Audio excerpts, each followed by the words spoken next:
As we continue with this series, last week leads us into this week, which we'll finish next week, Lord willing. I want to finish with what I believe is probably the most important of the essential qualities of elders. But as I have been going through and breaking them down as different categories, you might say, or thematically, these last two that I want to cover are actually three. And what I mean by that is there's one that is sort of an umbrella for two others, or you might say that there's one that two others prove to be true. Now, you'll understand what I mean in just a second. Without going through a thorough rehash of introduction, we remember that the ultimate goal of Shepherds for the Church is the soul care and the spiritual formation of those who are under their oversight. We look to passages like Psalm 23 and John 10 for what really constitute the job description for a shepherd, both in the historical context and in a spiritual sense. And I want to dive right into 1 Timothy 3 and Titus chapter 2, because one of the common threads you find in these has to do with a man's self-perception. Self-perception is very important when it comes to Christianity for everyone. And so these really apply to all of us. And there are certain ways that we can know and show that our self-perception is what it should be. In 1 Timothy 3 and verse 6, and in Titus 1 and verse 7, within the lists of the qualities or qualifications of elders, we find these two. That if someone's going to be a shepherd, he must not be a recent convert. Some translations say a novice, or he may be puffed up with conceit and fall into the condemnation of the devil. And so we have this plea that Paul makes that there's a susceptibility to someone who's not been a Christian very long, that they can have a self-perception that may not quite be accurate. Now, I've paired that up with Titus 1 and verse 7, just this one part of that, is that he must not be arrogant. Now, the term arrogant there literally just means self-willed. And so we have someone who doesn't have a proper self-perception, and so they are self-willed and sometimes even unknowingly. And that he ties this to a maturity level. That someone who is younger in the faith or younger in their spiritual maturity will not have a proper perception of who they are. And even when they are given the opportunity to lead in some way, then they will think differently than they should think about themselves. They will elevate themselves in their own mind.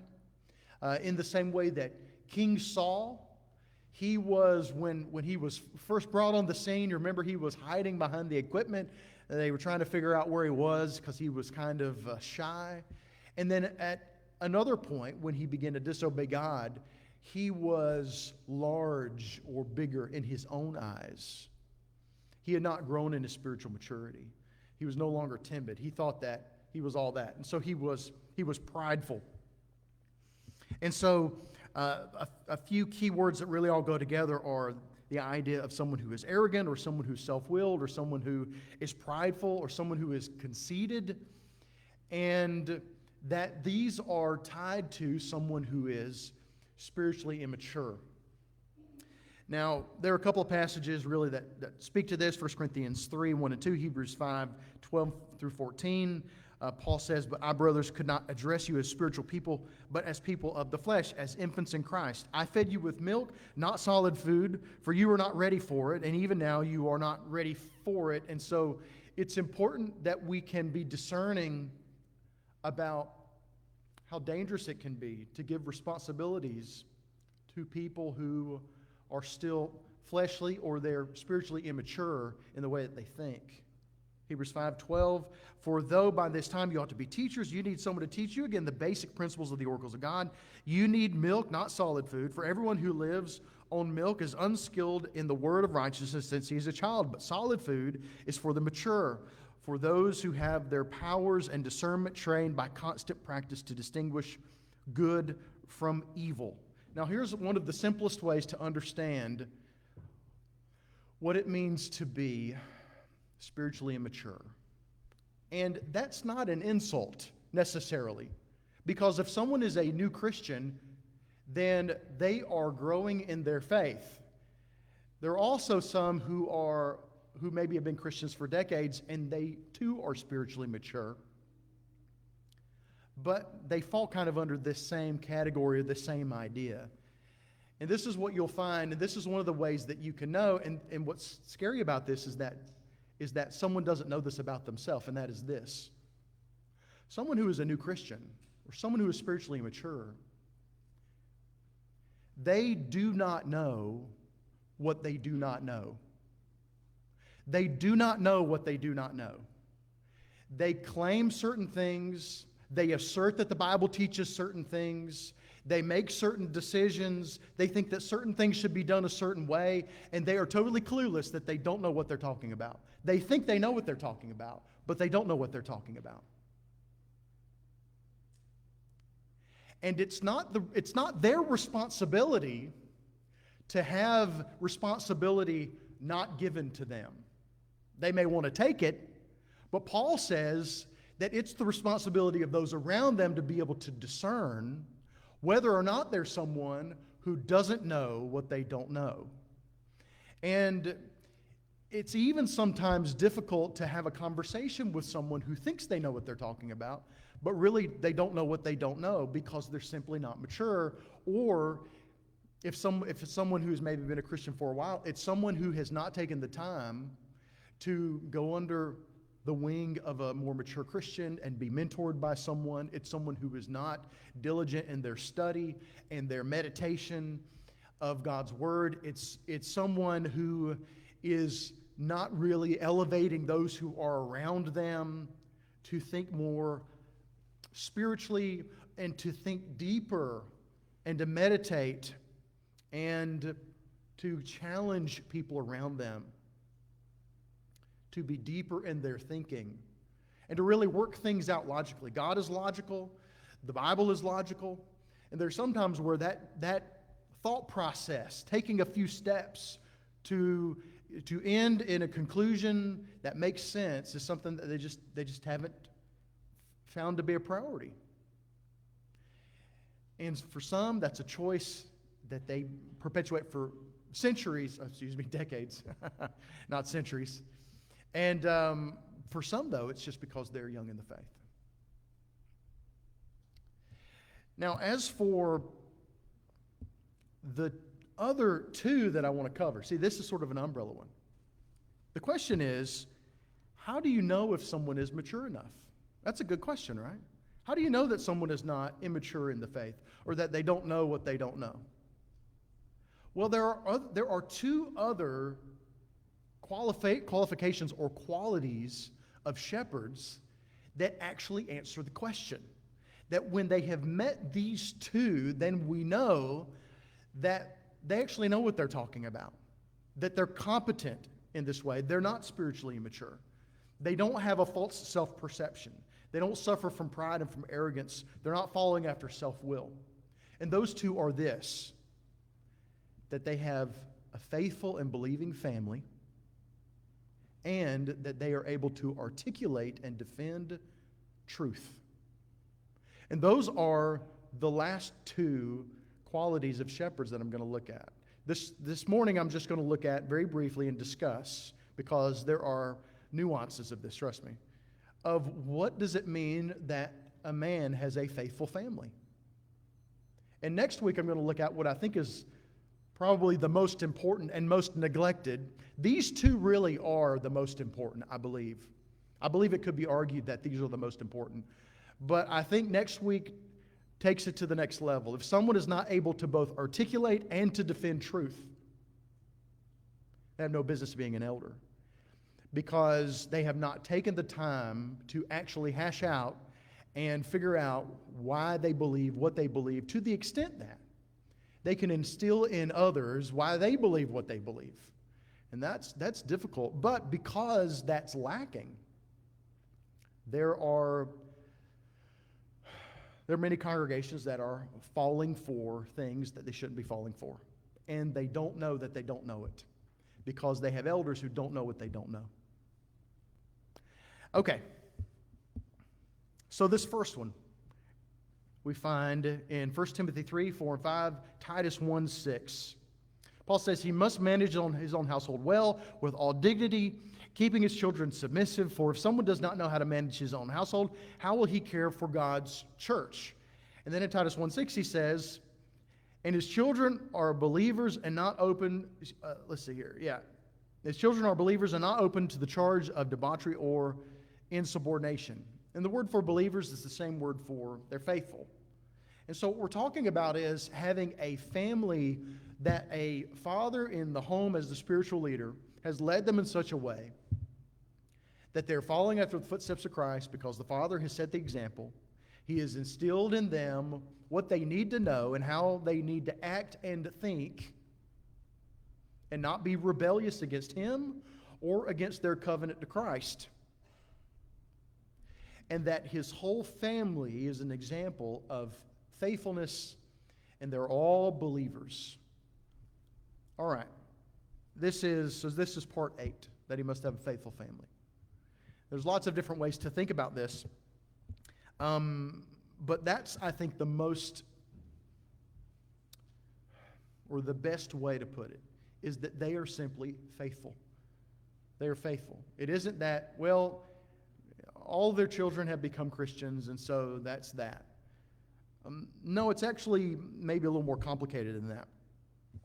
When you think of these children, they aren't rebellious in the sense that they are submissive, they are obedient, they are subordinate. They have, to borrow from Luke 2, talking about Jesus as he was a child, that he submitted himself to his parents. And it's really the idea that they are not out of the control of the parents. That there is a certain level to which the parents have reined them in, and they are not outside of the boundaries of what is godly. They have an understanding of reverence to God and reverence to his truth. They have a seriousness about their faith. They are respectable in their character. They have proper conduct in their lives.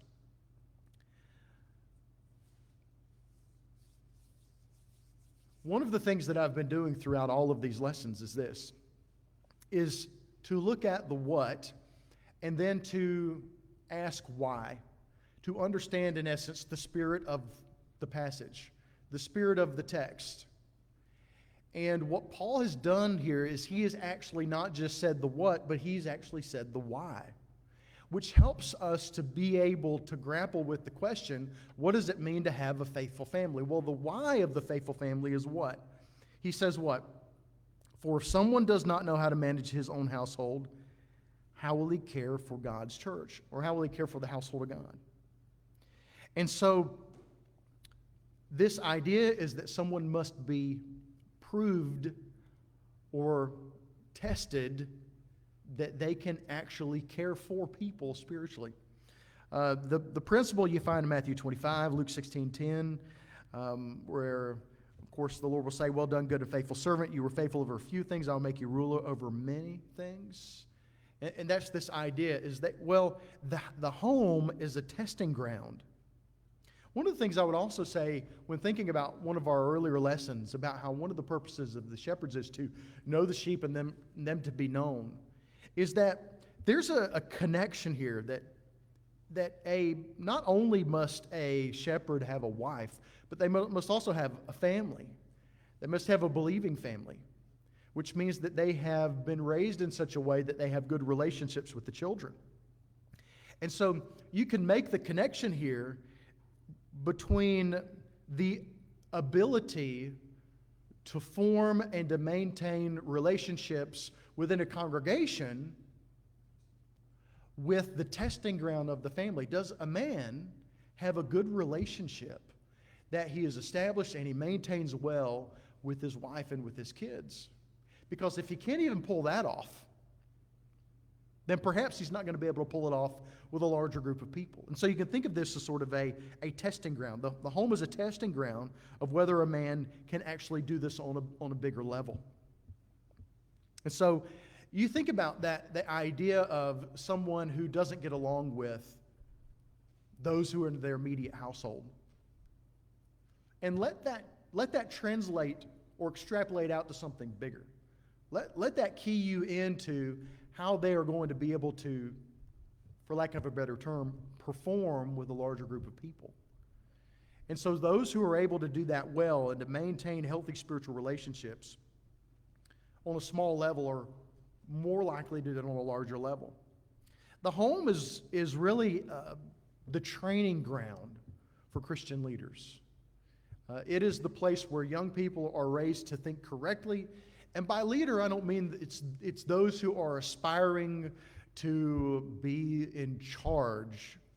A leader is simply someone who is serving in such a way that they set a good example for others to lead. See, being a leader just means being a faithful disciple in whatever way you can with whatever talent you can. And the home is the place where leaders are raised, but the home is also the place where a man essentially goes through training. The home is sort of a boot camp for whether or not someone's cut out to be an elder. If he's got all sorts of problems at home, then he's probably not going to be cut out for that. And so you can make this connection why God in his wisdom would say, well, someone needs to be able to have good relationships within the home and to maintain a spiritually mature presence there. Someone who doesn't command respect in their own home and from their own children, they're not going to get that from anyone. Now, you may have people who are kind to them and who like them, but if their children aren't respecting them or not subordinate to them, it's just going to undermine them. And you're going to be less likely to take them seriously when they try to lead. Well, your kids don't even listen to you. Why am I going to listen to you? And so that's what he's talking about here. There is this need for one to precede the other. So what constitutes a faithful family? This will be just the remainder of the discussion here, because there are so many, you would not believe how many nuances there are, and I'm not going to be able to cover them all, and how many congregations these seem to cause division within. And what I'm going to do is I'm going to give you a particular scenario. And then I'm going to walk you through what I think is a logical thought process through that.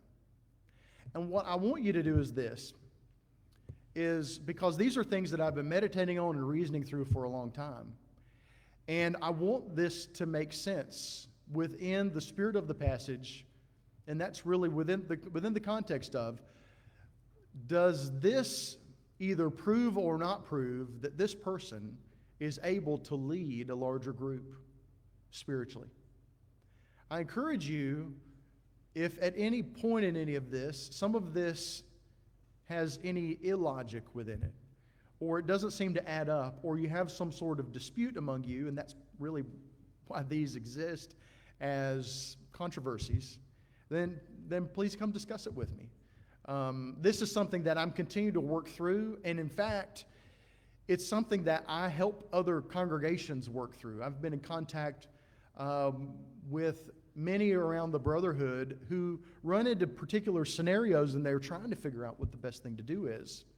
Because one of the things that is definitely true is that some of you may hate my tie this morning, and some of you may love my tie this morning. And what I mean by that is that we all have different takes on different issues. And within a congregation, there's got to be some give and take, in the sense that sometimes everyone's not going to agree on these particular things. And that's why it's important to talk them through, to talk them out, to reason through them logically. One of the things that you find in Romans 14, and I won't reference any of the passages there, but in general, what the controversy is there were those who were raised with a pagan background, and they had a certain importance that they affixed to meat offered to idols. They couldn't partake of it. Well, Paul knew good and well that meat offered to idols didn't mean anything, because an idol isn't anything. It's made up. It doesn't exist. It's just a statue, and the meat doesn't mean anything unless it actually means something to someone and to their heart. And if they think that it means something and it's a conscience issue that they don't want to partake of it, then Paul says, I'll never eat meat again in order not to offend their conscience. But what he always says within his writings is this, is that whenever there's any sort of a dispute, even a conscience dispute, he says, you must not bulldoze people's consciences, but you must always pursue the truth. And the only way that you can really pursue the truth is to simply talk it out and reason through it with someone. Because if you are in disagreement with someone and you have not simply just talked through it and reasoned through it, why do you believe what you believe? This is why the next one is so important, that they're able to articulate and defend the truth. If you can do that with someone, then what you can do is you can help to shape their conscience according to truth, rather than to something that isn't true. And there are a lot of people who have a value system that's based on something that isn't true, and so their conscience is not according to the Christian worldview. Paul understood that, and he was sensitive to that. Because if someone thinks that they're doing something wrong, then they are doing something wrong. That's how the conscience works. That's how sin works. Even if what they're doing isn't wrong. If they believe that they're doing something wrong, then they have chosen in their heart to do something wrong, and that's a sin. And Paul understood that. That's why it's important to respect other people's consciences in these issues, but then not put off reasoning through them. And so that's what I want to do. The context is, and let's see, I'll just put it back up here. If someone does not know how to manage his own household, how will he care for the household of God? That is the spirit of the passage. The purpose is, have they proven that they know how to be spiritual caretakers? Have they proven that? I was about 16, 17 years ago now. I had a translator who was the preacher at the church I was at. And his name was Peter Doncor. And they asked me to do, of all things, something that I didn't know much about because I was 25, and that was leadership in the church. They asked me to speak on it every night while I was there. And after I would speak, they would have a question and answer time. And this will always be seared into my mind until I'm dead. This moment where someone asks the question. This is the first scenario. What if a man's children are adopted? They ask the question. If a man's children are, not biologically his children, if they are adopted, then is he qualified to be a shepherd, an elder? And he translated it to me, and I answered, and I said, well, the spirit of the passage is, has he proven that he can raise people in the faith? And I don't think it has anything to do with biology.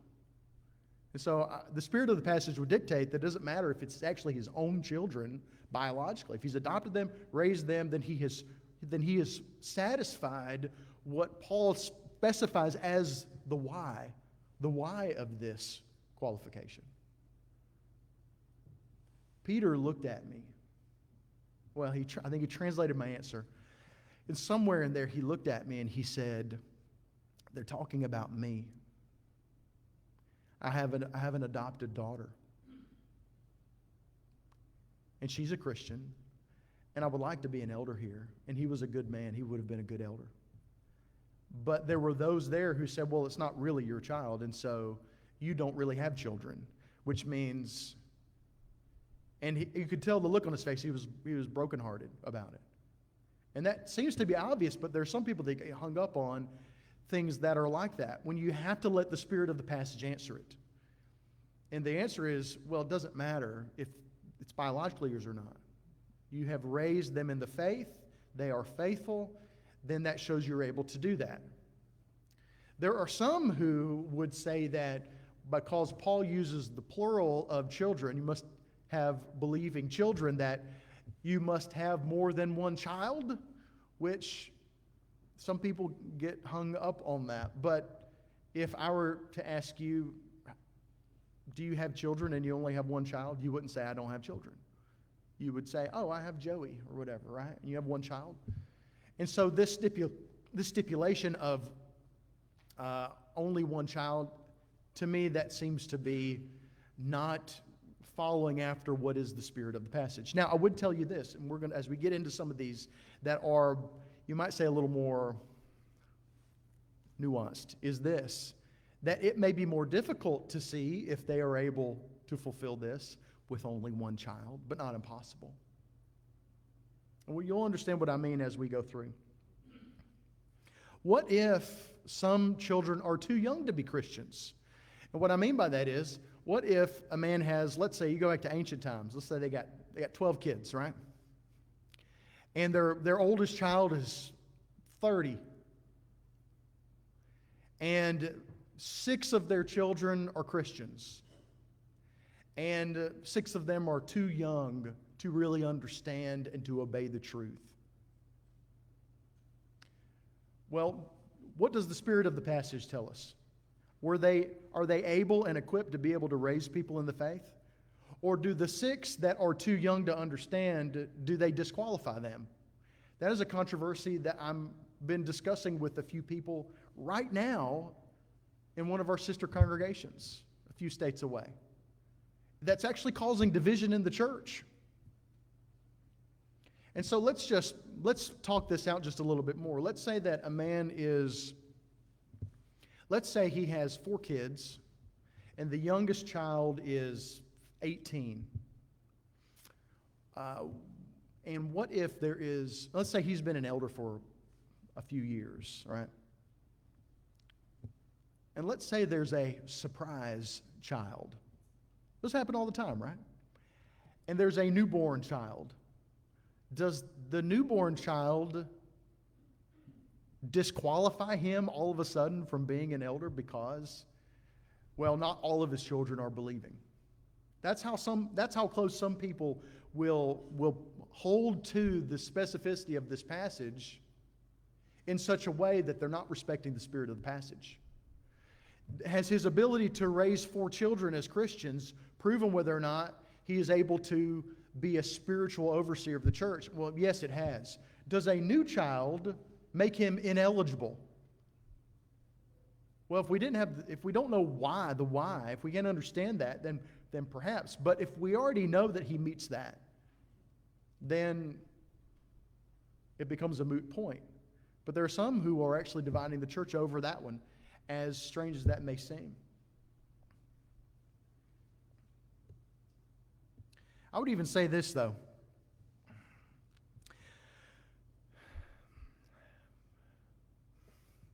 I'll tell you what, this is quite a controversy. And I hear this all the time. What if children have left home and they're no longer faithful? The more that I have studied this and reasoned through this, the more that I have come to a conclusion that is actually like the opposite of what a lot of people tell me they think. Here's the typical thing that I hear. I hear someone say, well, once a child is outside of the home, then they're no longer over the oversight of their parents, which means that the parents are no longer responsible for them. But the question is that really what the spirit of the passage is talking about? Is the spirit of the passage this? Are parents able to keep their children in subjugation and keeping them from rebellion at all costs within the home, and as soon as they leave and they go into rebellion, then that doesn't matter anymore? No, that's not what the why is. The why is this: have they proven that they can instill faithfulness into others? If they've proven that they can instill faithfulness into others, then very likely you will not even be able to know that until the children leave home. You ever thought about that before? There are many people who become elders and all of their children are still at home, and we don't even know what the children are going to do when they leave home. Are they going to go wild and crazy and whatever? Because it's at that point when they leave home that you'll actually be able to tell, was this man actually able to raise his children in such a way that when he can't chain them to the bed or whatever, that he can't lock them in their room, that he can't force them to go to church with him, that when they're out from under his household, are they still faithful? Because if they're not, if they leave the home and they're not faithful, then what does that tell you? That tells you that their parents have not been able to raise them in such a way that has inspired faithfulness in them. You think about it with the larger context of a congregation. You have an eldership, and every elder, when they're installed as an elder, they are assigned their own whip and handcuffs. Did you know that? Everyone's taking me seriously here. No, of course not. What do we got going on here? Christianity is a volunteer organization, isn't it? Because we understand that it's worth it. It's worth being a Christian. It's worth fellowshipping. It's worth coming together and glorifying Christ. It's worth being the family of God, right? And an eldership that is able to raise people in the faith are elders who are not keeping their congregation in subjugation and handcuffing them to the front door, forcing them. No, they're leading by example. They're instilling faithfulness so that someone has taken ownership of their faith. You see, when you begin to say that a man who is able to force his children to live religiously while they're at home is in any way the way that elders function within a congregation, then I don't know what you're trying to connect there. Those things are not the same thing. No elder has ever spanked or grounded anyone in a congregation.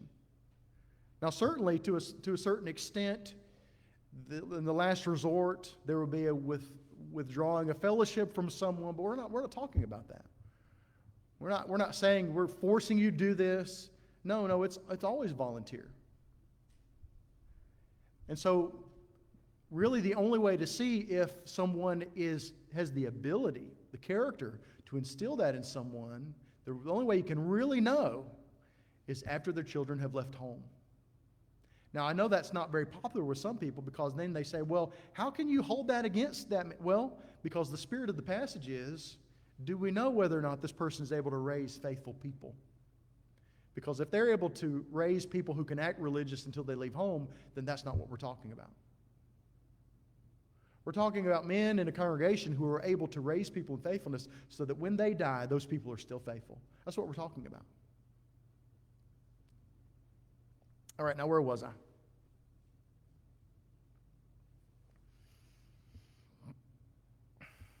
Here's another one. Must all of their children be faithful? And we'll think of this in terms of they're all old enough to be Christians. Must they all be faithful? And typically what you'll see is when children have grown older and they've left home, some of them will become unfaithful. Well, is an elder still qualified? Has he met the spirit of the passage, what this is talking about? That dovetails directly with the discussion that we've just had. So let's discuss this. What if a man has 5 children and they grow up and they leave home, and 4 of those children are as faithful as can be and 1 is not?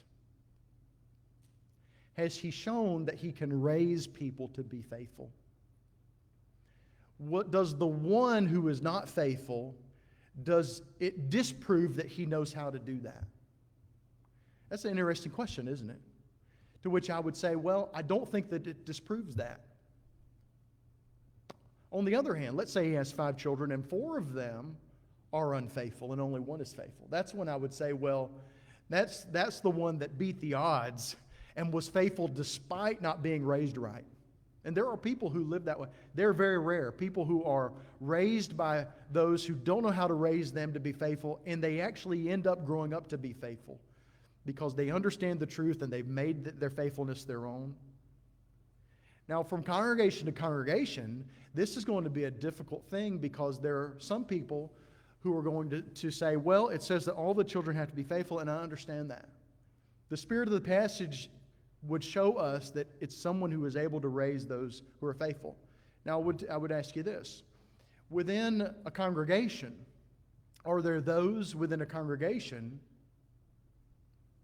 who fall away from the faith, regardless of the elders doing a good job? All the time that happens. It doesn't mean that they don't know what they're doing, and it doesn't mean that they haven't helped others be raised in the faith. And so I would encourage you to just take that thought exercise yourself, that the one faithful and the four unfaithful probably proves that he doesn't know how to raise them in the faith. But I would even tell you this, because usually this is what happens. Usually there's a man who maybe he has a few faithful children, and he has one who brings shame to his family and brings disgrace to his parents or her parents, and who undermines that person's respectability, who undermines that man's respect, even if they have other faithful children. And in that situation, no one would follow them anyway, because they have one child that is just fallen off the deep end that badly, that no one would ever respect or take this man seriously. And in that case, if that comes up, and in any of these cases, I would say this, that the consciences of those within a congregation have to be respected and not bulldozed, that a discussion needs to take place, and that for anyone that feels uncomfortable about it, that someone, and this is one of the ways that you know if someone's really qualified to be an elder is if someone suspects, and there's a nuance that they suspect, you know what, I don't feel comfortable about this, and I believe that maybe this would divide the church. One of the ways you can know that man is not qualified is if he continues to pursue that anyway, and he doesn't really care about dividing the church. Instead, what a mature Christian would do is this. He would say, well, okay, I love the church, and I want to help the church. If having me as an elder hurts the church, then by no means do I want to be an elder. And to take time and to reason through and to study it, just like what Paul recommends in Romans 14, so that everyone can come to a conclusion. Sometimes you don't come to a conclusion, and you know what? You just have to be okay with that. You have to be okay with, appeasing maybe is not the best word, but respecting the consciences of those who would have a problem with something that you do.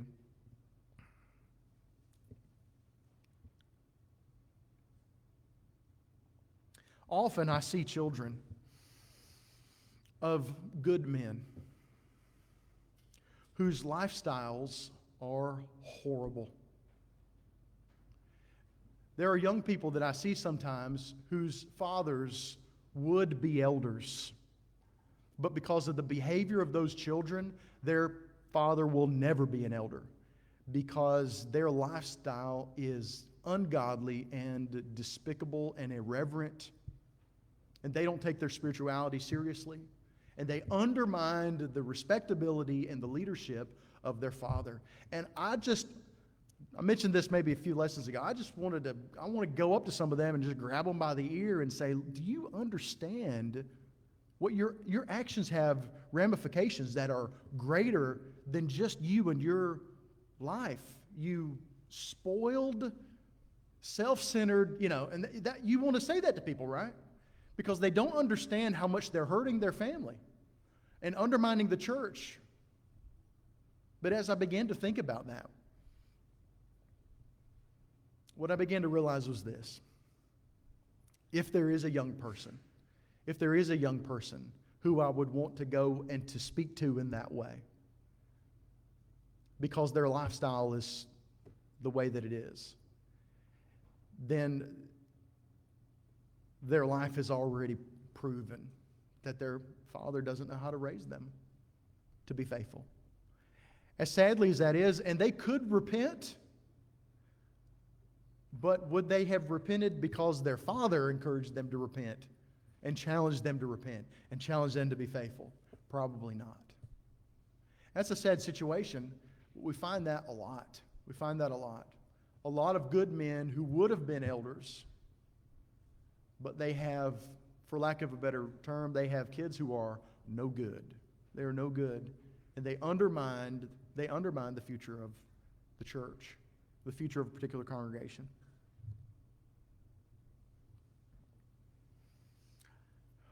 Next week, I'm going to look at the more important one, I believe. But these two are, I believe, the most significant. Is an elder, is a man equipped to be able to raise people to be faithful, to own their faithfulness. And then next week, we're going to look at what dovetails with that and with spiritual maturity. And that is being able to articulate and to defend the truth. Now, this whole thing is about shepherds and shepherding.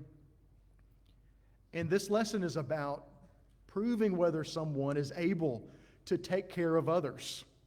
That's what all of these are about.